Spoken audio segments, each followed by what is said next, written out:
Hello everyone, welcome back to my YouTube channel.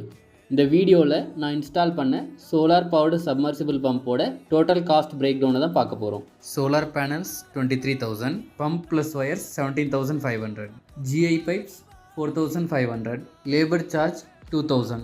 இது வரைக்கும் ஆன மொத்த செலவு 47,000 ருபீஸ். இப்போ இன்ஸ்டால் பண்ணியாச்சு.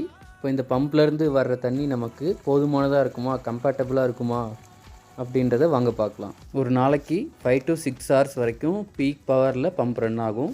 அப்படி பீக் பவரில் ரன் ஆகும்போது நமக்கு கிடைக்கிற water output 20,000 litres per hour. இப்போ நம்ம எக்ஸாம்பிளுக்கு தென்னை மரங்கள் எடுத்துக்கலாம். ஒரு தென்னை மரத்துக்கு ஒரு நாளைக்கு 100 லிட்டர் தண்ணி தேவை.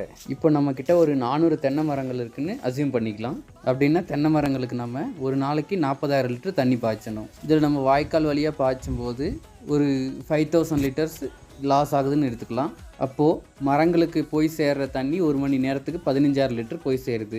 இதை வச்சு பார்க்கும்போது நம்ம ஒரு நாளைக்கு 3 to 4 hours ரன் பண்ணாலே நம்மளோட டெய்லி நீட் ஃபுல்ஃபில் ஆகிடுது.